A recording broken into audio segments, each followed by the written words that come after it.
bem-vindos a mais um episódio do Duplo Clique. Hoje no nosso Roundup, passamos pela escalada da pressão de Trump sobre a Universidade de Harvard, que agora está impedida de matricular estudantes internacionais, impactando tanto alunos novos quanto aqueles que já estão estudando lá. Também falamos do assassinato cruel de um casal de funcionários da Embaixada Israelense em Washington, que reacendeu os piores pesadelos da população judaica no mundo e provocou uma reação de líderes globais contra o antissemitismo. E comentamos também o Crypto Dinner do Trump ontem, que reuniu 200 milionários que investiram em sua meme coin, causando uma onda de críticas a essa prática que vem sendo chamada de pay to play, ou seja, a compra de influência política na Casa Branca. Vem com a gente que o episódio de hoje está muito bom. E aí, pessoal? Oi, Dea, tudo bem? Tudo bem, Fê? Tudo bem, turma? Voltei para São Paulo, estou fazendo aqui no meu bate-local, que ainda não está pronto, meu escritório não vai ficar pronto nunca, mas um dia eu chego lá. Você que muda de casa todo ano, né? Então, e dessa vez eu relaxei. Dessa vez eu relaxei, eu fazia tudo tão rápido, queria que tudo ficasse pronto tão rápido. Dessa vez, com esse monte de viagem, com esse monte de trabalho, eu acabei deixando... Falei, bom, eu vou fazer com o tempo. Já vou viajar de novo domingo. E agora vai ficar pra, sei lá, o seu festival agosto. europeu que você... É impressionante como a maior parte dessas coisas são no começo do ano, né, Dea? Dos festivais. Sim, e tudo. Primeiro segundo semestre... Não tem o que nada. tem no segundo semestre? Web Summit em Lisboa? Acho que grande Web Summit Lisboa. Tem alguns festivais menores de 2 dias aqui, 3 dias acolá, mas assim, festival importante que leva mais de 50 mil pessoas, somente mesmo o Web Summit Lisboa. E assim, a gente viu que eu acho que eles fogem do inverno, né? Acho que a única coisa que rola no inverno é NRF, em janeiro, em Nova York. Mas... E a CES em Vegas, né? A CES que é sempre... Tipo, ano novo, né? A CES é uma data assim, insana. É pra passar o ano novo em Vegas, entendeu? E já fica lá, porque tipo, né? Só pode, porque sempre na primeira semana de janeiro, então assim, as pessoas já têm que estar com isso, o plano realmente feito. Se bem que Estados Unidos, no hemisfério norte, o Réveillon não tem esse peso que tem aqui, né? As pessoas... Porque é inverno, né? Não é? A gente junta com as férias de verão, né? Sim, as pessoas viajam, tiram aquela semana 10 dias e vão pra praia e fazem pacotes de Réveillon em lugares paradisíacos, né? Nos Estados Unidos é mais uma data que as pessoas, né, 2 dias depois já estão de volta back to business, assim, não é nada demais. Mas mesmo assim, pra gente é difícil participar do DSS, porque por causa disso, é muito ali no Réveillon. Pra mim é um inferno isso, né? Porque eu tenho 2 irmãos que moram nos Estados Unidos. E aí juntar as férias de todos, porque as minhas adolescentes têm 4 semanas em julho, e depois tem, porque né, uma tá numa escola que principalmente é inglês, mas por outro lado, agenda, né? A concept é agenda brasileira. O ano termina em dezembro, né? Calendário, não é agenda. E aí o inferno, porque fim do ano só tem uma semana. Então, para eles também viajarem com as crianças e tudo, para vir para cá é difícil. Então... eu passo isso com os meus também. Agora, final do ano é uma coisa muito rápida. São 10 dias de férias e vida que segue, e né? Pronto, então, né? E agora em julho, ao contrário, são 3 meses de férias. Então, agora eu tô feliz que pelo menos uma parte está vindo para casa. O Antônio chega domingo agora, o meu filho que estuda em Madrid. E a Laura continua em Nova York, a gente... ela não deve vir para cá nesse momento por causa dessa questão do visto, né? Os estudantes americanos continuam com essa questão aí de não sair do país, com medo de não conseguir entrar novamente, porque essa questão da briga do Trump com as universidades, com os imigrantes, continua escalando, então tem um clima de incerteza, um clima de volatilidade que muita gente não está querendo arriscar, né? Inclusive, e aí a gente entra... E aí a gente entra no primeiro assunto, né? O primeiro assunto do nosso roundup, que foi realmente Trump proibindo Harvard de manter ou receber estudantes internacionais, né, Dea? Essa notícia saiu ontem no final do dia e, assim, pegou a comunidade internacional aí de surpresa, porque todo mundo achando que isso já tinha... ele já tinha cedido, a história já ia começar a normalizar, e no entanto ele veio ontem com essa medida escalando essa questão aí que ele tem, né, com Harvard, que tem na sua origem toda essa história do antissemitismo, né, que também teve outro episódio muito, muito chocante, muito triste essa semana. A gente vai falar disso mais pra frente aqui no nosso Roundup também. Mas a verdade é que ontem, né, a secretária Kristi Noem alegou, né, que Harvard não atendeu plenamente às solicitações dos registros relacionados a esses estudantes estrangeiros, ou seja, não entregou as identidades e fez todas as medidas que o governo Trump exigiu.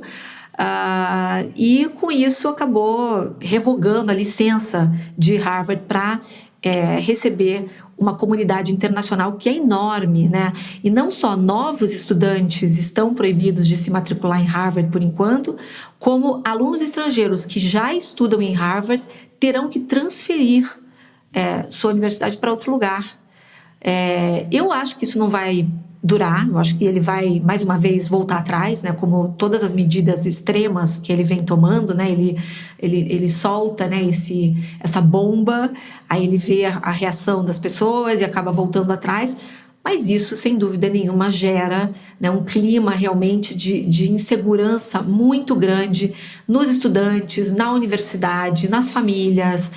Isso mexe com todo o sistema, né, que gira em torno dessa presença dos estudantes nos Estados Unidos. Isso pode acabar impactando outras universidades também. Já está impactando a decisão de estudantes de se matricularem em universidades americanas, em outras universidades americanas, porque obviamente esse agora é exatamente o momento em que as admissions acabaram de sair e os alunos estão mandando suas respostas para as universidades, e tem muita gente indeciso sobre ir em frente e realmente estudar numa universidade americana depois de tudo isso, né? O medo de que isso acabe atingindo também outras escolas, né? Então, muito complicado isso tudo que está acontecendo e que deve ter impactos sérios aí em todas as universidades. Odéa, concordo. Eu vi, né, que acho que quase 1/3 dos estudantes de Harvard são estudantes internacionais.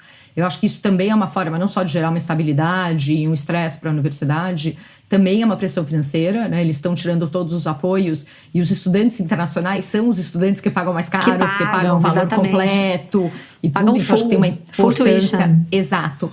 Então, acho que tem, né, essa parte toda. E o que eu estava ouvindo, assim, pelo menos o timing foi mais ou menos bom, no sentido de que eu estava ouvindo um estudante brasileiro que está em Harvard falando, bom, o que está acontecendo é que está acabando as aulas agora, né, e a gente espera que até agosto essa situação se resolva para a gente voltar. Mas é o que você falou, imagina a insegurança que existe e... Gente, assim, imagina para uma família o que é, né? Ter um filho estudando em Harvard e tudo isso. Fora o investimento, fora...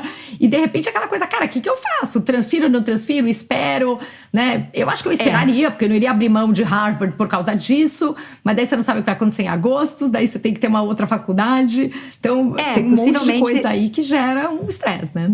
Possivelmente, esses alunos também não vão voltar para o Brasil. Né? Provavelmente, eles devem estar sendo aconselhados a ficar no território americano. Lá.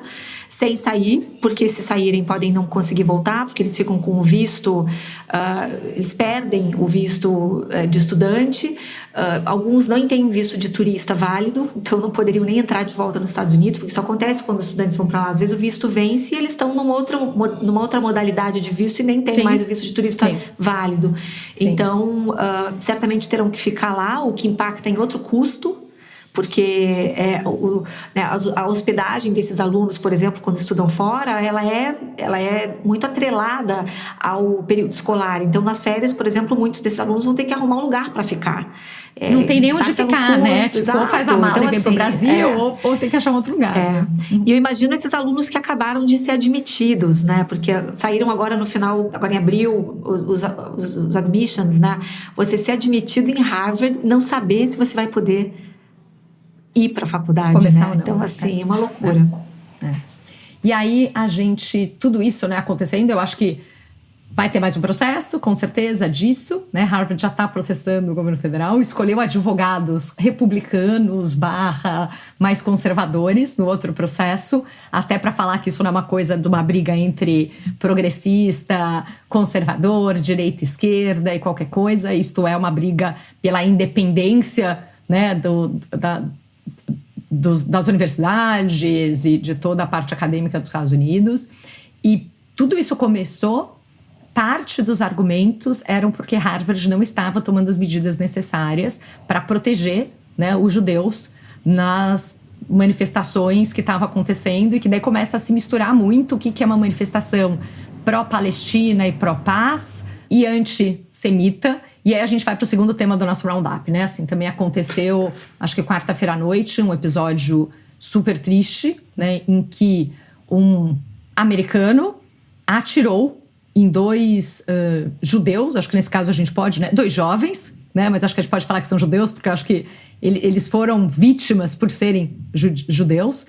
E eles estavam na frente, né, do Museu Judaico lá em Washington e morreram assassinados. 2 jovens, ele ia pedi-la em casamento agora, numa viagem para Jerusalém. Então, uma história super triste. Tudo isso, né, assim, acho que depois do 7 de outubro de 23, que foi lá, né, o grande ataque super triste, que matou mais de 1.200 pessoas, teve aquele sequestro de 250 pessoas, todos esses incidentes antissemitas nos Estados Unidos começaram a se multiplicar, não só nos Estados Unidos, né, mas no mundo. Eu estava lendo um artigo no New York Times, super triste, porém super interessante, em que eles pegavam até os dados, né, assim, tipo, na França aumentou 260% esse tipo de incidente, né, ano passado foram 1.570, na Alemanha foram 5.177, então também aumentando. No Reino Unido mais do que dobraram, 6% tiveram agressões físicas. Então a gente está vendo uma coisa muito grande crescendo, né? Eu também estava lendo isso, né, de que muitas vezes os judeus estão sendo responsabilizados coletivamente pelas ações do Estado de Israel. Essa pessoa, né, esse louco, porque acho que, né, louco e criminoso, acho que a gente não pode usar, podemos colecionar outros adjetivos para essa pessoa que cometeu esse ato nos Estados Unidos essa semana e matou essas 2 pessoas. Ele depois, né, gritou, né, Free Palestine, né, começou a falar coisas, estava usando, né, um daqueles lenços, não sei qual que é o nome certo, né, mas que é um dos símbolos ali. Então, claramente, foi um atentado que tinha esse objetivo. Então, acho que mais um tópico super triste, e acho que mais uma vez existe essa necessidade do mundo de não realmente, né, racionalizar o ódio ou achar que tudo bem ou qualquer coisa assim, e enfrentar o antissemitismo, que não é uma coisa que só os judeus têm que fazer, né? Todos nós temos que fazer, e acho que é algo cada vez mais gritante. Sem dúvida nenhuma, o antissemitismo é uma praga, assim como qualquer forma de preconceito, e isso precisa ser levado muito a sério para que isso não vire de novo, né? Isso é um pesadelo para os judeus, né? Um pesadelo você, né, ser vítima de um atentado terrorista como esse, né? Atentado terrorista não, de um ato terrorista como esse, né? Trabalhando e vivendo uma vida normal nos Estados Unidos, né? Então, realmente uma coisa em que você abominável. É uma vítima simplesmente por ser um judeu que está saindo de um lugar, né? Então, assim, eu acho que é uma coisa que imagino o sentimento dessa comunidade de insegurança em qualquer lugar do mundo, né, Déa? Sim. Em qualquer lugar do mundo. Qualquer entendeu? lugar do mundo. E não o tem mais lugar, disso né? voltar a acontecer, sabe? Assim, a gente tá, depois de tudo que já aconteceu na história, de holocausto, de tudo isso, acho que é realmente chocante, algo que todos nós temos que realmente stand up for. Isso aí. Bom, seguindo aqui no nosso roundup, ontem foi um dia cheio, né? Essa semana foi uma semana muito cheia de fatos, assim, de acontecimentos. Toda ideia. A gente escolhe pauta, não é uma coisa simples, entendeu? Vamos falar do quê, né? Os americanos têm uma expressão que eu acho que não existe em português, quer dizer que é eventful, né? Uma semana que teve muita coisa acontecendo. Então, ontem teve um jantar, um crypto dinner, organizado aí pelo esquema do Trump, para reunir os investidores da sua memecoin. Lembra da Trump memecoin, que ainda é uma das coisas mais bizarras desse governo, né? E que acho que ninguém está falando suficientemente sobre. Acho que um dia a gente tem que fazer um duplo clique só sobre esse tema, porque é uma aberração o que está acontecendo e ninguém, enfim, se levanta contra isso, né? Esse jantar ontem foi realizado no seu clube de golfe, na Virgínia. Reuniu mais ou menos 200 investidores que adquiriram aproximadamente 148 milhões de dólares dessa moeda, desse token, né? o que gera para o Trump né, divisas assim incomensuráveis, né? Quer dizer, só para ver se eu entendi bem, vamos lá. Essas pessoas tiveram acesso a esse jantar porque pagaram através da compra desse meme coin. A gente já explicou isso em alguns episódios passados, a gente pode até contar super rapidinho aqui, depois dar um duplo clique, porque acho que vale muito a pena, mas porque compraram esse meme coin para estar com o Trump.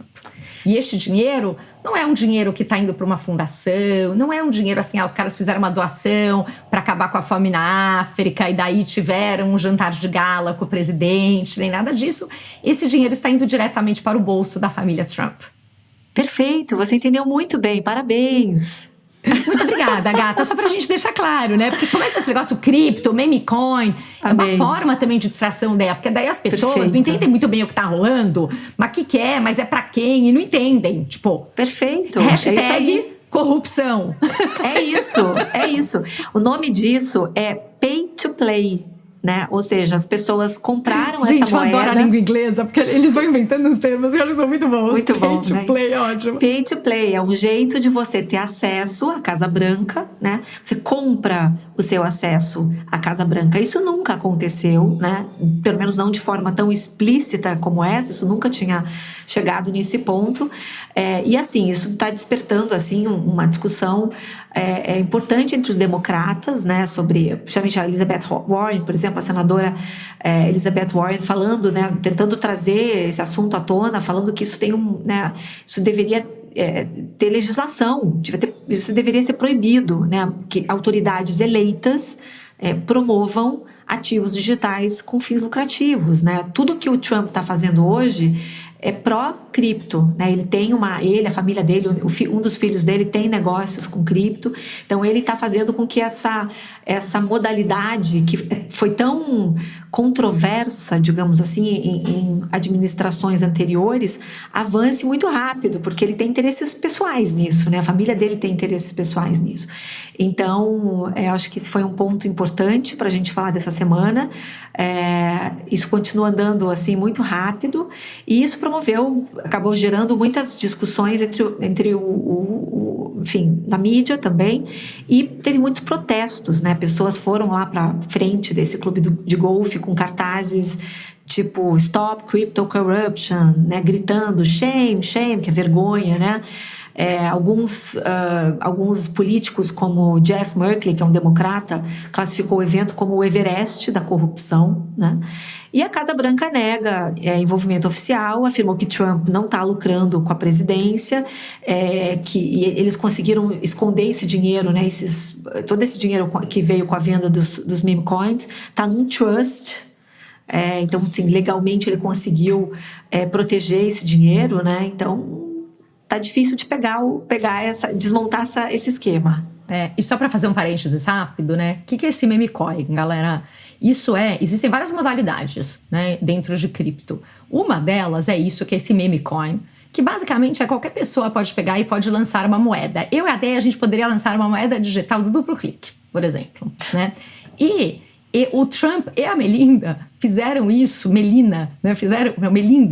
fizeram isso antes de entrarem na Casa Branca, de assumirem.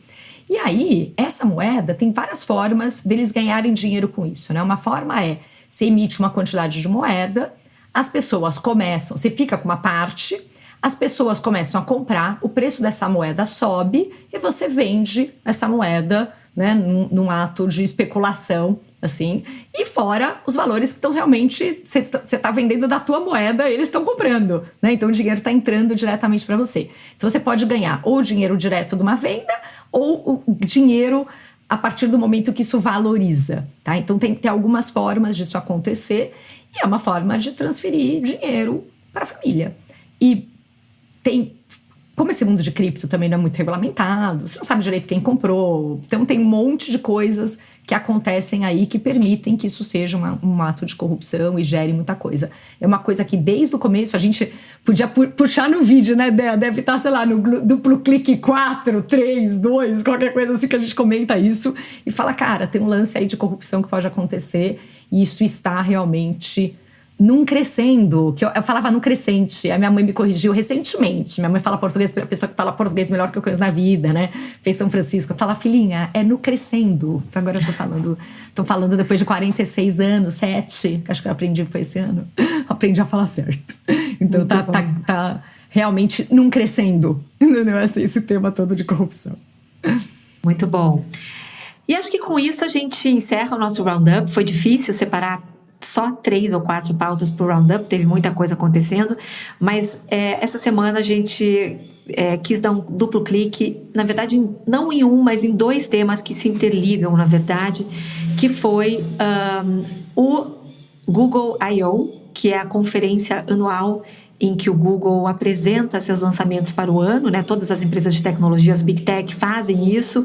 É algo que começou lá atrás com a Apple, né? O Steve Jobs criou essa tradição de fazer um grande evento e apresentar as novidades todas de uma vez só. E aí eles convidam desenvolvedores, parceiros, clientes, grandes clientes, e fazem um show, né? Sempre algo que também tem um propósito de branding também, né? Então eles sempre fazem uma apresentação que seduz, que encanta, né? Que conquista, e isso acabou sendo replicado por todas as Big Tech. Então todas elas fazem o seu próprio show. E o mercado para ver, né? Assim, o mercado de tecnologia e tudo. Tipo, nossa, hoje é o Google I/O, hoje, né? Sim, tem assim, transmissão desses online, eventos. transmissão online. As pessoas fazem quase um watch party, né? Para poder assistir. E eu fui pesquisar por que é I/O, né? E no fundo, o I/O vem de Input, Output, né? E também tem uma outra forma que ele pode ser interpretado como Innovation in the Open. Então tem essas 2 referências, né, do I/O. Achei super interessante, gente, fazer duplo clique. O que a gente aprende, porque eu e a Dé preciso parar e dar uma pesquisada em algumas coisas, né? Que eu nunca tinha parado pra fazer, né? Tipo, descobrir o que é o I/O. Então a gente aprende muito. E esse é um evento feito muito para desenvolvedores.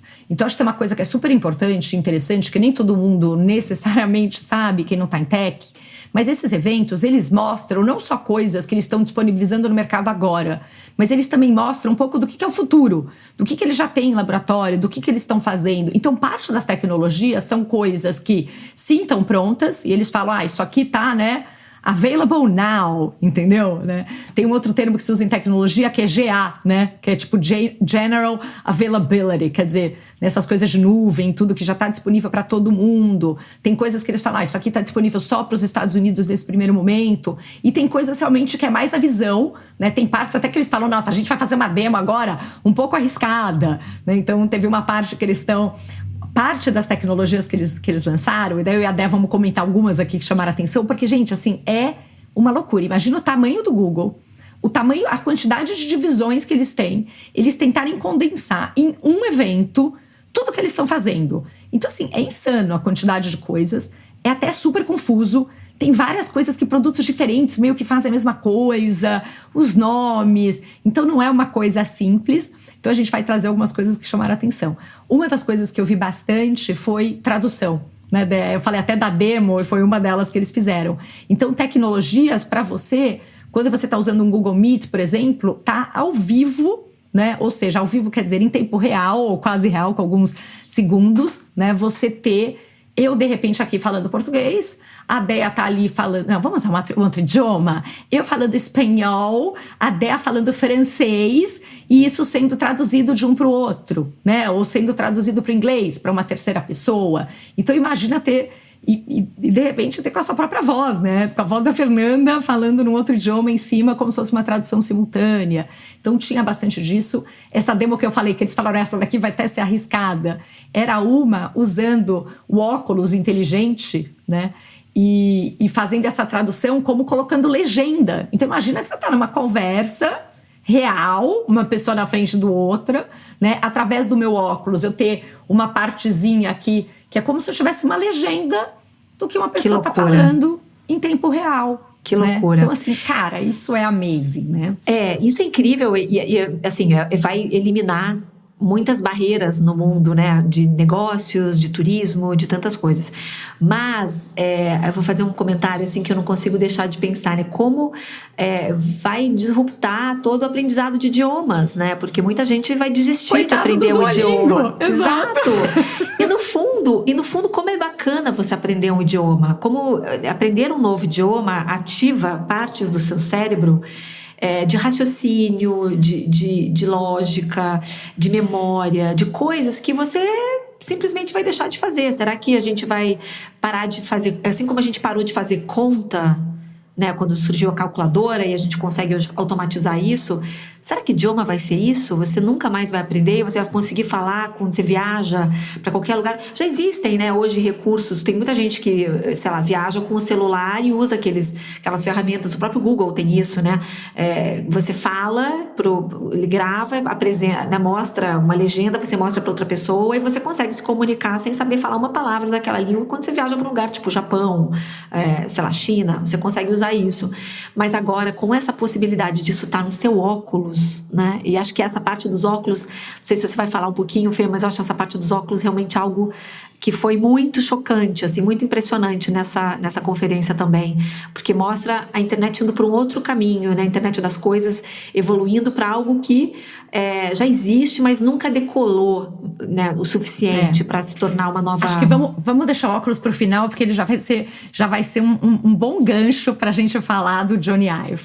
Bom. Mas eu acho que assim, né, vieram várias coisas. Tem coisas que a gente já está vendo no mercado, né? Então eles lançaram partes de tecnologias que tem a ver com agentes, né? Então do IA efetivamente fazendo coisas. Tem um projeto deles que chama Project Mariner, que é realmente um agente de IA que vai automatizando tarefas como busca, compras, reserva, né? Antecipando ali as necessidades.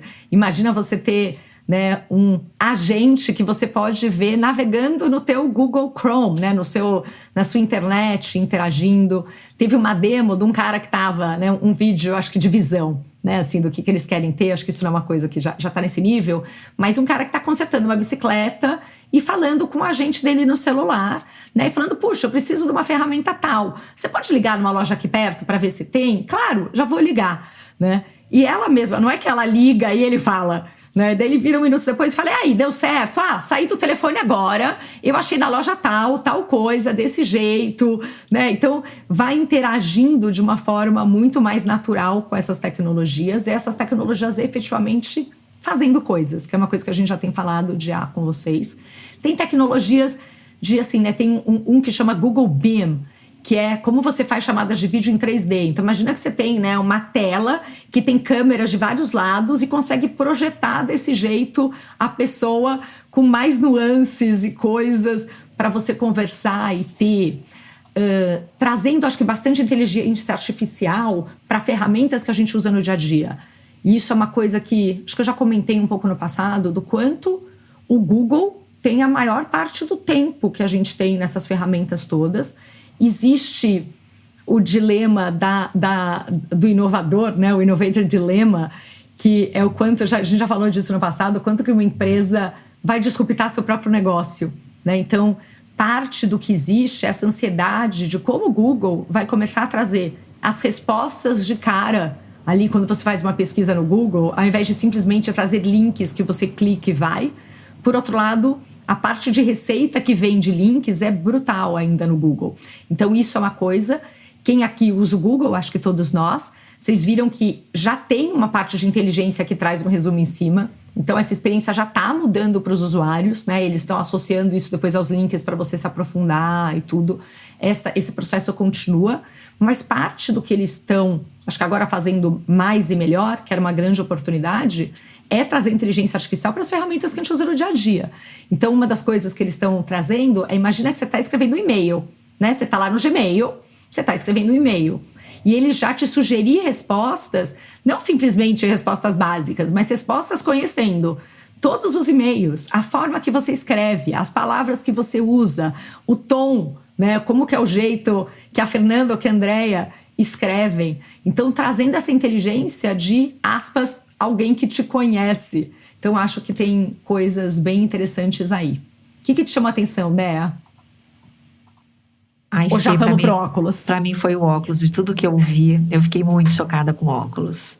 Teve aquela tela também que eu achei legal, que é uma coisa pra você fazer reunião, que eu nem lembro o nome agora, mas era uma coisa bem mais complexa de ter, um hardware. E eles misturam muita coisa, né? Eu acho que... Esse é o BIM que eu tava comentando, né? Que Exato. tem as câmeras e tal. Eu não lembrava o nome, exato. O que eu é. achei interessante é que, assim, eles fazem muito overlap, inclusive, de produto. Tem muita coisa que... Produtos que servem pra fazer a mesma coisa, no fim das contas. Exato. Então, a tradução, por exemplo, apareceu em várias coisas. exato. Então é confuso pra quem assiste, né? É confuso e, assim, é meio flood the zone um pouco, né? Total. Tipo, eles queriam... Tipo... As pessoas que estão sentadas na plateia ficam assim, caramba, você sai com a sensação de que, de fato, começa uma nova era no mundo, né? Porque é tanta coisa, é pra sair com essa sensação. Então, eu acho que assim, até muitas matérias no dia seguinte, tal, tentando, né, breakdown, tentando organizar de uma forma mais palatável, mais compreensível tudo o que foi lançado, porque é muita coisa. Inclusive óculos, eu lembrei você de vai duas. falar, são vários. E eu lembrei de duas até interessantes, né? Primeiro, teve o lançamento do Gemini 2.5, né? Então eles lançaram esse novo modelo.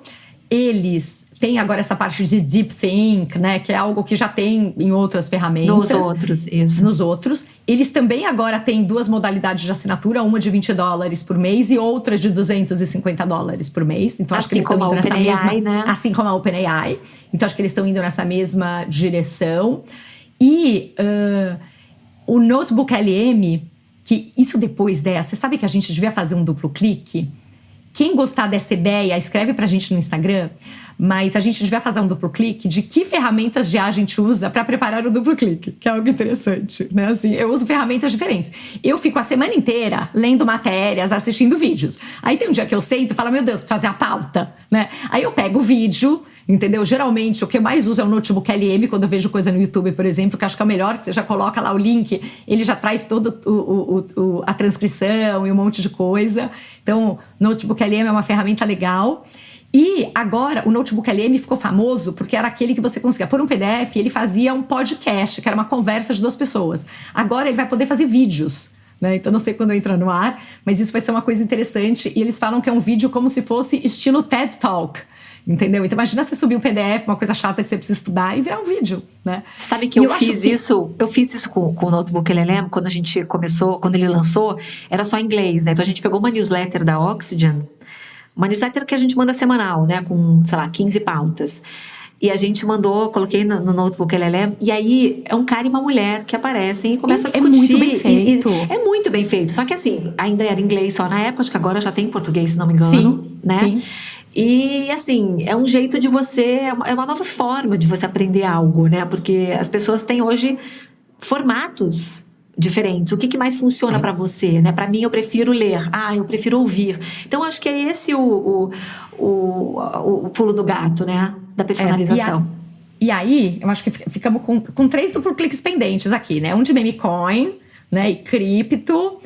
A gente já estava com um pendente que era de educação. E acho que agora a gente tem esse de ferramentas de IA.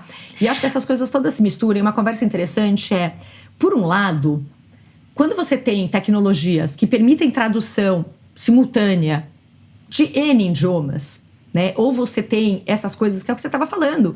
De repente, eu gosto de aprender assistindo um vídeo. De repente, tem gente que aprende melhor lendo. De repente, a gente também está dando mais possibilidades de aprendizado, né? Eu quero que as minhas filhas leiam, quero. Mas mais do que querer que elas leiam, eu quero que elas aprendam. Cara, se existe uma variedade de formatos que elas podem usar, usa o que funciona melhor para você. Outro dia à noite, minha filha falou, mãe, desbloqueia aqui o ChatGPT, porque chega uma hora bloqueia tudo da minha casa, né, gente? Senão ninguém dorme. Porque eu tenho prova de história amanhã e eu tô meio insegura com a matéria, eu queria bater um papo sobre uns temas pra eu ficar mais segura. Filha, vai lá, gata, vai lá, entendeu, né? Se ela falou da história, eu não sei, eu preciso ir lá olhar no histórico, que é da minha conta, eu sei tudo. Mas assim, tem isso. E tem outra discussão que é, isso tá democratizando ou isso tá, de alguma forma, aumentando realmente o abismo, porque quem são as pessoas que têm acesso a tudo isso, né? Então acho que tem uma conversa enorme aí, até quando a gente fala de óculos, quando a gente fala de tudo isso. Sim. Mas tem um ponto nessa história do Google que eu queria só fazer um lembrete aqui. Mais ou menos, pouco menos de um ano atrás, o Google fez uma reorganização interna, reorg, né, como agora as pessoas chamam, né, reorg, que em São Paulo tem essas gírias engraçadas para eu gostei do seu jeito carioca, reorg. Reorg, uma reorganização interna. Puxou um pouco do Rio de Janeiro aí. E eu acho muito interessante porque até então, a gente já comentou aqui, inclusive acho que no episódio passado, da Google DeepMind, né? A DeepMind foi uma startup, uma das principais startups do cenário de inteligência artificial, fundada por dois gênios, assim, duas cabeças coroadíssimas, que são o Sir Demis Hassabis, que não é à toa, ele é Sir, né? Ele é Sir. E o Mustafa Suleyman, que hoje, inclusive, está na Microsoft. Um é head da Microsoft de IA. Exato, e o outro hoje é head do Google, do DeepMind, que é o cara do AlphaFold, que a gente estava falando nesse episódio passado. Então, assim, em 2017, a Google foi lá e comprou a DeepMind, porque ela era realmente uma empresa de ponta, com pesquisadores, com cientistas de ponta. E o Google internalizou essa empresa. E o Sir Demis Hassabis ficou lá um tempinho, o Mustafa Suleyman também. O Mustafa saiu, montou uma outra empresa e acabou sendo levado recentemente para a Microsoft, para ser head de AI lá.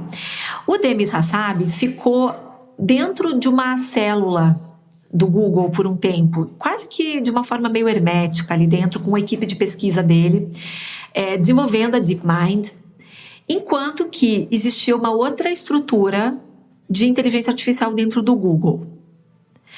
Faz muito pouco tempo, faz menos de um ano, que o Google entendeu que ele estava perdendo nessa corrida, ou seja, ele tinha o Gemini, ele tinha uma série de produtos, mas ele ainda estava muito atrasado em relação, por exemplo, a OpenAI e a Anthropic, né, porque elas dispararam na frente, a Anthropic com o Claude, a OpenAI com o ChatGPT, e o Gemini ficou, sei lá, num terceiro lugar aí, meio distante, né? Ele estava realmente perdendo espaço em busca, né? Isso muito forte, que ninguém mais estava usando o Google Search para nada, as pessoas estavam usando outras ferramentas, a OpenAI lançou o GPT Search, ou seja, o Google estava ficando para trás. Aí, recentemente, menos de um ano atrás, o Google pega o Sir Demis Hassabis e coloca para ele encabeçar toda a inteligência artificial do Google, que era um move meio óbvio, se a gente parar para pensar, porque o cara é um dos maiores cabeças de AI no mundo hoje, né? Junto com o Yann LeCun, que é da Meta, enfim, com o próprio que esses caras todos que eram até meio que os acadêmicos que desenvolveram essa coisa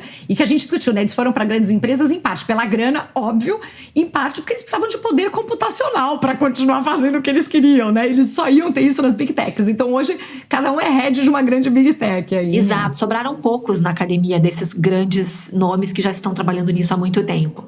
Então, o que aconteceu foi que agora começa a surgir uma série de inovações e de melhorias no ecossistema Google e que, sem dúvida nenhuma, tem a ver com essa subida, com essa mudança do Demis Hassabis, que agora encabeça tudo. Então, eu queria pontuar que, assim, agora o Google está no jogo. Ele está no jogo... Você sabe... bem, assim. Você sabe, Bea... Primeiro, assim, um disclaimer. Meu irmão trabalha no Google, tá, gente? Então, talvez eu tenha até contato de algumas coisas, né? Eu lembro de ir pra Nova York uns anos atrás encontrar ele e ele mostrar, porque daí eles têm acesso a umas coisas de funcionário, sabe? E ele mostrar que no Google Maps você já podia usar a câmera e ela interagia e fazia uma realidade virtual na câmera, indicando lá do que ia. Então, assim, eu acho que tem muita tecnologia que eles já estavam desenvolvendo, já estavam fazendo, mas que agora tá nessa mexida toda que, assim, cara... Né? Do mesmo jeito que tem uma conversa que vale outro episódio do quanto a Apple tá ficando para trás ou não nessa coisa de inteligência artificial. Mas eu acho que agora é aquela coisa assim, cara, não adianta você ter um Gemini separado. Você tem que realmente descer isso para os produtos todos que vocês têm. E acho que tá nessa hora deles começarem a cascatear, né? Então, concordo, acho que pode talvez ter muito a ver com ele lá, mas acho que é um movimento... O Google é uma empresa que eu acredito bastante, assim, né? Dentro...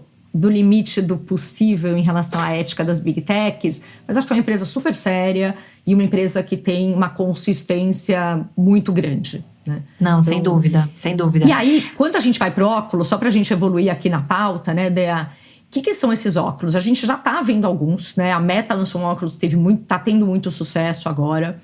Diferente da Apple, que lançou aquele óculos que você perde quase que a noção da realidade, né? A hora que você coloca aquilo...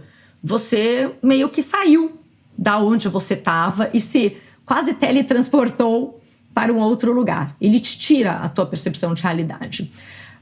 O que a Meta está fazendo e o Google agora são óculos. Eu tô de óculos agora, né? Esse óculos não é óculos inteligente, é um óculos normal. Mas imagina que você tá com um óculos e aquele óculos tem uma câmera, tem um microfone que você tá ouvindo aqui atrás, né? Que você consegue ouvir.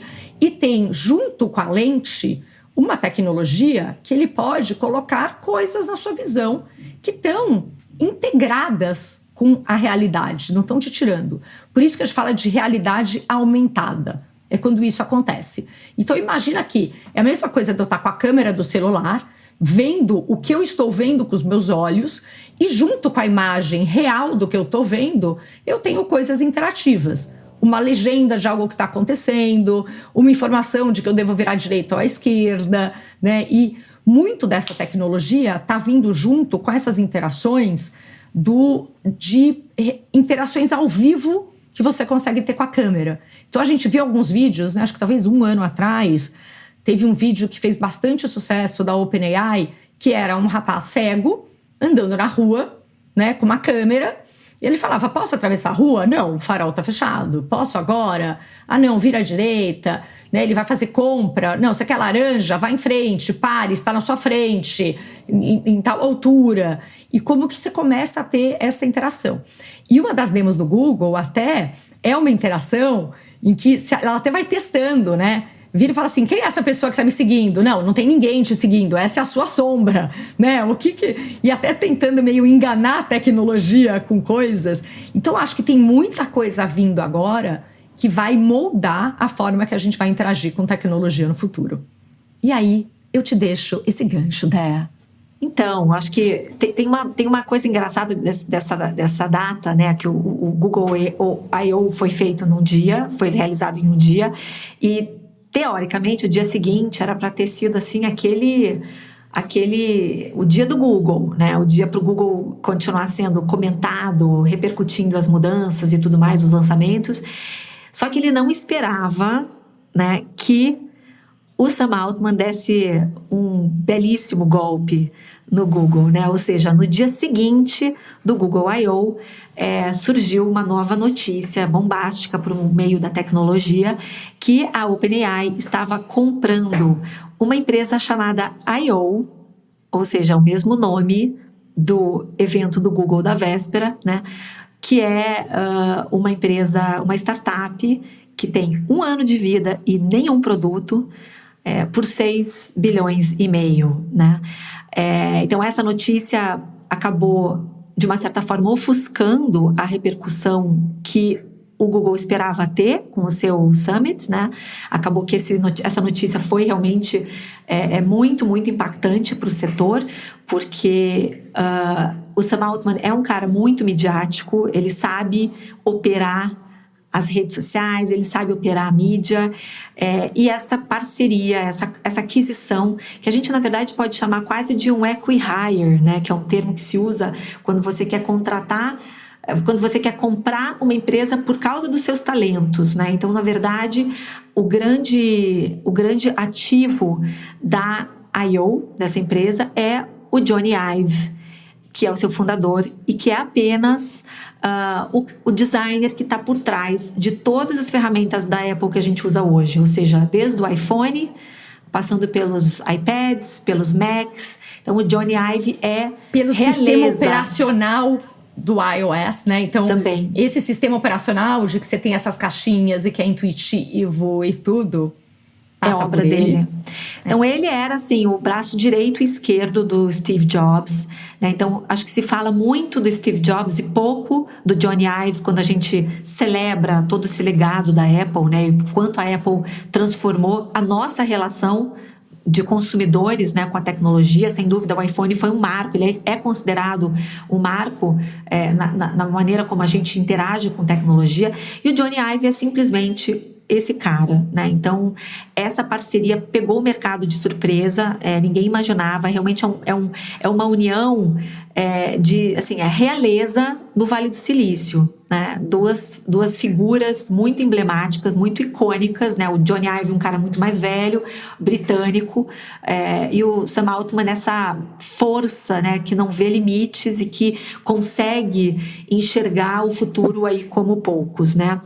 E o que eu acho interessante... Dea, e só uma curiosidade, ano passado, eu lembro bastante do I.O., porque, por coincidência, eu estava indo para um evento da Salesforce e fui passar uns dias em Nova York. E no dia que eu ia pegar o avião para ir embora e ir para o evento da Salesforce, era o dia que estava tendo o Google I.O., né? Como meu irmão trabalha no Google, eu sabia porque era o dia do evento, né? Então, eu lembro bastante disso.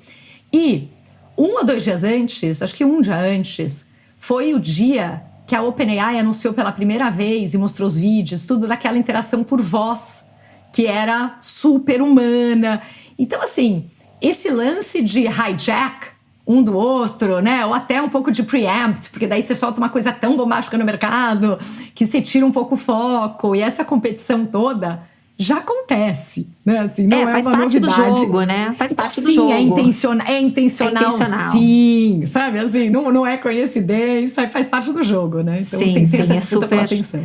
É um jogo que eu acho que o Sam Altman joga muito bem, né? Ele sabe o momento, ele não apenas faz um anúncio, como ele sabe quando fazer esse anúncio e como fazer esse anúncio. Sim, porque sim. essa parceria foi anunciada com pompa e circunstância, assim. Foi anunciada com um vídeo de 10 minutos, belíssimo. Depois, se vocês quiserem, procurem. Vale a pena, vale a pena assistir.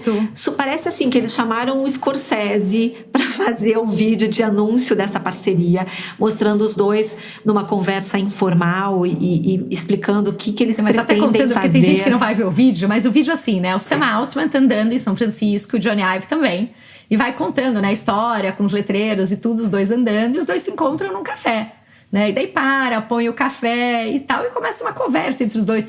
Então, sabe aquela coisa assim, que não é pretensiosa, mas você percebe que é uma mega coisa, você fica assistindo, você se envolve, e eles vão conversando, né, Dea? Acho que isso que é o ponto que o próprio Johnny fala, né? Assim, a tecnologia evoluiu tanto e a gente ainda interage com a tecnologia da mesma forma há décadas, né? Ou há pelo menos uma década. Então, assim, o iPhone tem o quê? Já quase 15 anos, né? 20, assim, quase 20. Foi 2007. 20, né? Foi 2007. Nossa, que loucura.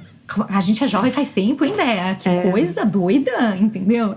Então é isso, né, gente? Faz tempo. E o Sam Altman fala, puxa, eu agora, né, se eu for interagir com alguma coisa da OpenAI ou com algum desses sistemas, eu vou pegar meu celular, ou eu vou abrir minha mochila, pegar meu notebook, entrar numa página, pegar um teclado. Então, assim, as formas de interação são muito ainda desse jeito. Eles dão a entender, né, Dea, lá... Quer dizer, eles anunciaram de que os primeiros devices, né? Então, estamos falando de dispositivos de hardware, vão ser lançados no ano que vem. Então, já tem uma data-alvo para isso acontecer. Eles falam, né? O que você está falando de comprar talentos, o Sam Altman deixa muito claro que, assim, ele acredita que o Johnny Ive reuniu um conjunto de pessoas que são as maiores cabeças em cada uma dessas coisas, assim, de engenheiros a tudo isso. Eu parei para assistir umas entrevistas do Johnny Ive, porque eu fiquei super curiosa. Peguei, né, ele fez uma entrevista recentemente num Fire Chat, assim, num bate-papo na Stripe. E ele é um cara super de humanas. Super, assim, sabe? Parece que você tá batendo papo com um cara velha guarda, realmente de design, de, né, assim, estratégia e planning de agência. Então ele é um cara assim, não, porque eu acho que quando você faz um design para pessoa, né, o Steve Jobs falava que quando você abre uma embalagem e vê que desembalar o fio pode ser uma coisa mais fácil e melhor e tudo. É como se você estivesse agradecendo aquele consumidor por aquele negócio. Sabe esse envolvimento emocional? Que é o que a Apple faz brilhantemente, né? Que você percebe um cuidado em cada coisa. E esse é o cara que, mais do que o jeito que tá o fio dentro da caixa, ele é o cara que é isso, assim, né? Que desenvolveu o jeito que é o sistema operacional. E a gente sabe que a OpenAI quer ser uma empresa de consumidor final, né? Assim, ela não quer ser uma empresa que faz modelos de IA. Ela já entendeu que não é isso. Ela quer ter o app, a gente já falou disso, né? Ela quer ser o super app, ela quer ser tudo isso. E a gente já sabe que o Sam Altman, há muito tempo, não tá feliz com o jeito que você interage, né? E que ele quer realmente... Então, acho que foi o casamento perfeito, né, Dea? Isso que todo mundo acredita que talvez a gente esteja vendo nascer a próxima Apple, né? Exato, é isso aí. Bem definido. Só lembrando aqui, o Jony Ive, antes de abrir a I.O., ele tinha uma outra empresa chamada Love From. Ele prestava consultoria para empresas de luxo. Então, ele trabalhou para Ferrari, ele trabalhou para Moncler, que é uma empresa de moda, para Airbnb. Então, ele é um designer em essência, né? Então, assim, acho que isso explica muito desse fascínio que os produtos da Apple têm no mundo e como ela realmente criou uma nova forma, né, todo mundo copia a Apple, né? Então acho que realmente foi um casamento bombástico, para dizer o mínimo, um casamento perfeito. E acho que o mercado está especulando assim, o que será que vem por aí. Aí a gente começa a lembrar de dispositivos que foram criados até recentemente, né? Já existem tentativas de sair dessa interface tela, né? iPhone, computador, iPad e tudo mais. Então, por exemplo, ano retrasado, se não me engano, existiu aquele, por um curto período de tempo, acho que durou um ano talvez, aquele AI Pen, que era uma espécie de um bottom, né, que você colocava na lapela. Era assim. Humane Pen, né? Que era Exato, era feito pela Humane, chamava AI Pen, e era algo que você colocava na roupa e você era interagia. Como se fosse um broche, gente. Imagina que você prende um dispositivozinho assim na sua roupa, né, Dea? E aí você interage por voz. E ele tinha uma luzinha que ele projetava, porque eles entenderam que a gente ainda sentia falta de ver alguma coisa, de uma tela. Então era super interessante, ele tinha uma luzinha que você colocava a palma da mão, né, na frente do corpo, e ele projetava uma imagem na sua palma da mão, para você ter uma visão assim como se fosse uma tela, só que a tela era a sua mão, né? Então esse foi uma tentativa de criar um novo tipo de interface. Não funcionou, eles acabaram fechando, chegaram a produzir uma quantidade até razoável de dispositivos, venderam, as pessoas compraram, ou seja, houve um certo interesse nesse tipo de interface, mas não foi adiante. Então, a gente fica especulando agora, o que será que vem dessa nova parceria, né? Agora o Jony Ive vai ser o responsável por toda essa área de design dentro da OpenAI, e acho que isso também vai transbordar até para as interfaces hoje que a gente tem no ChatGPT. Isso vai certamente deixar talvez de ser uma tela branca, fria, e se tornar algo muito mais interessante do ponto de vista visual, né? Antes mesmo de existir um hardware, certamente ele vai impactar a interface atual que a gente tem com essas ferramentas. E tô curiosíssima, ansiosa por essa... Animadíssima pensando. E eu lembrei também daquele Rabbit R1, né? Aquele Rabbit R1, que foi lançado na CES do ano passado, que também era um negocinho, né? Meio que um gadget, assim, vermelho. E pra mim foi incrível. Eu lembro que na época eu tava escrevendo uma newsletter da tribo, até eu coloquei, porque foi a primeira vez que a gente viu esse conceito de você, de repente, falar com um dispositivo que está navegando. Hoje o que os agentes fazem, né, e já é uma realidade, e olha como a tecnologia está indo rápido em gás. A gente está falando de um ano atrás, né? Hoje o que a gente fala do Google, por exemplo, que você consegue ver o cursor na tela mexendo e fazendo coisas para você, né? A gente já falou do Manos, a gente já falou de coisas assim. E naquela época foi a primeira referência de falar, cara, talvez eu possa ter um dispositivo que está fazendo em outro lugar as coisas e simplesmente conversando comigo aqui. E o Sam Altman muitas vezes fala você falou desse negócio de mostrarem a tela, que eu acho que é uma coisa super interessante, porque ele mesmo fala, né? Tem coisa que faz sentido você ouvir, tem coisa que não faz. Você vai, sei lá, pedir um Uber, você quer bater o olho e ver os preços de quanto que tá o Black, não sei o que. Tem coisas que uma tela são muito melhores. Você vê o mapa, você vê a rota mais rápida do que é. Tem coisas que faz muito mais sentido você ter uma interface visual, né? Então, acho que tem muita coisa interessante aí e ansiosos com o que está por vir. E eu acho que só pra gente fechar, Foi uma semana dura para o Tim Cook, né? Eu acho que foi uma provação para ele, porque a Apple, enfim, são dois concorrentes muito fortes para ela, né? O Google lançando os óculos que a Fê comentou, acho que a gente só faltou falar que fiquei muito impressionada que eles anunciaram parcerias para os óculos com a Warby Parker. Não sei se quem está ouvindo a gente conhece a Warby Parker, é uma marca de óculos super bacana, americana, que faz óculos numa média de $100 a armação. São óculos super cool, super modernos. E eu quero tietar só porque no Originals, que é um livro de ninguém menos do que Adam Grant, né? Eu não tenho uma selfie com ele, mas eu tenho um vídeo dele me dando feliz aniversário, tá? Que o meu irmão mandou um e-mail pra ele uma vez, quando eu tava com câncer, ele fez um vídeo para mim. Foi muito legal. Mas o Adam Grant em Originals conta do case da Warby Parker, que é muito legal. Super é uma marca legal. Moderna, contemporânea, DTC, né? Direct to Consumer, uma marca dessas novas. E o Google não dormiu no ponto, né? Ele já fez uma parceria com uma marca que é uma marca cool, uma marca igual que tem distribuição que fez com a Ray-Ban, né? Só que a Ray-Ban é uma marca mais centenária, aquela coisa mais tradicional. Sim. E o Google foi direto na Warby Parker e numa outra marca que eu não conhecia, chamada Gentle Monster, que eu não sei qual é, mas são as duas marcas que vão produzir um dos óculos do Google. Então, esse eu vou comprar, gente. O da Meta eu não comprei porque eu não gosto de dar dinheiro pro Mark Zuckerberg. Hashtag pronto, falei. Mas... Mas interessante, né? Porque, assim, já nasce vou com essa meu parceria. irmão pra saber quando lança. É como se ele soubesse, né? Mas tudo bem. E acho que teve isso. Acho que para a Apple isso é um duro golpe, né? Porque ela ainda está tentando entender qual é Ela lançou o Apple Vision Pro há mais ou menos um ano, ainda está tentando entender como é que ela vai evoluir esse goggle, né? Esse device para alguma coisa um pouco mais usável. No dia seguinte, a OpenAI anunciou que está trabalhando com o Johnny Ive, que vai sair alguma coisa nessa linha, e de forma que ontem, quinta-feira, a Apple teve que rapidamente anunciar que ela também vai lançar seus óculos inteligentes usando Siri.